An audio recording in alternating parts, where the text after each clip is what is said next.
Cost accounting lecture number 16। आज हम new topic start करेंगे, प्रोसेस कॉस्टिंग। जैसा कि नाम से ही जाहिर है कि अब हम प्रोसेस में जो यूनिट्स होंगे उनकी कॉस्ट मालूम करेंगे। ऐसी कंपनीज जिसमें तमाम यूनिट्स एक जैसे बनते हैं वो प्रोसेस कॉस्टिंग सिस्टम इस्तेमाल करती हैं। आपके सामने ये कुछ मिसालें हैं जो प्रोसेस कॉस्टिंग सिस्टम इस्तेमाल करती हैं। Soap manufacturing company, sugar mills, oil companies.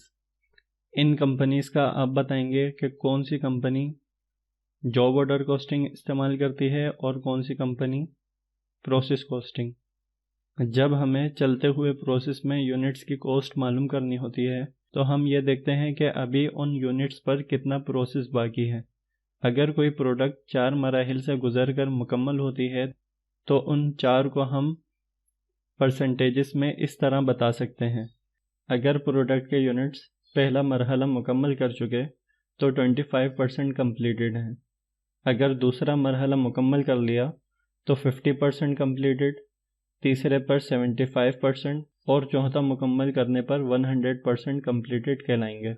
किसी चीज़ की तैयारी में 4 से कम भी प्रोसेस हो सकते हैं और ज़्यादा भी, लेकिन अभी इन 4 प्रोसेस की मदद से ही हम ये समझेंगे कि मटेरियल, लेबर और एफओएच की कॉस्ट कैसे मालूम की जाती है अगर प्रोडक्ट प्रोसेस में हो। इन चारों प्रोसेसेस में 3 चीज़ें यूज़ होती हैं, मटेरियल, लेबर और फैक्ट्री ओवरहेड। कहीं मटेरियल ज़्यादा यूज़ होगी, कहीं लेबर, और ऐसा भी हो सकता है कि कहीं इन दोनों में से सिर्फ एक यूज़ हो। इसीलिए हम cost as per material, cost as per labour and cost as per FOH मालूम करते हैं। मिसाल के तौर पर अगर किसी प्रोडक्ट में 4 kg मटेरियल यूज़ होता है और हर प्रोसेस में 1 kg का इजाफा होता है तो इसका मतलब यह हुआ कि 2 प्रोसेस के बाद वो product as per material 50% completed कहलाएगी। इक्वल और इक्विवेलेंट का कॉन्सेप्ट इसी चीज़ पर बेस करता है। इक्वल का मतलब होता है कि 2 या 2 से ज़्यादा चीज़ें आपस में हर लिहाज से बराबर होंगी। इक्विवेलेंट का मतलब होता है कि चीज़ें किसी ख़ास वजह से आपस में एक जैसी होंगी। मसलन ये दोनों आपस में बराबर हैं यानी इक्वल हैं, और ये आपस में इक्वल नहीं है लेकिन इक्विवेलेंट है। अगर हम कहें कि ये 10 यूनिट्स 50% कम्प्लीटेड हैं तो हम ये कह सकते हैं कि ये 10 यूनिट्स 5 यूनिट्स के इक्विवेलेंट है।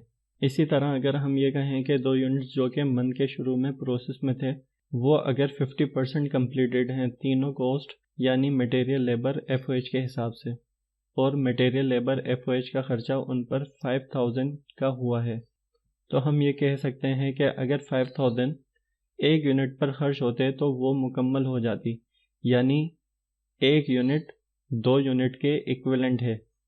आपसे मेरा ये सवाल है कि अगर मंथ के आखिर में 100 यूनिट्स हैं जो कि 50% कम्प्लीटेड हैं तो आपको कमेंट में बताना है कि इक्विवेलेंट यूनिट्स कितनी होंगी। प्रोसेस कॉस्टिंग में इक्विवेलेंट यूनिट्स का कॉन्सेप्ट इंतहाई अहम है जो कि अब आपने समझ लिया है। इक्विवेलेंट यूनिट्स निकालने के लिए इन 3 चीज़ों की ज़रूरत होती है, unit in process beginning, units in process ending और units completed during the period. किसी महीने की इक्विवेलेंट यूनिट्स निकालने के लिए हम ये प्रोसीजर फॉलो करते हैं। सबसे पहले आता है नंबर ऑफ़ यूनिट्स, जो कि इस महीने हमने मुकम्मल कर लिए 1000 यूनिट्स। इसमें ऐड करते हैं उन यूनिट्स को जो महीने के आखिर में प्रोसेस में हैं, लेकिन उन यूनिट्स को कंप्लीशन परसेंटेज से मल्टीप्लाई करके लिखते हैं, यानी इक्विवेलेंट हैं यहाँ 50 यूनिट्स। यानी अगर मटेरियल, लेबर, एफओएच 100 यूनिट्स की जगह 50 पर लगता तो ये मुकम्मल हो जाती। ये आया 1050।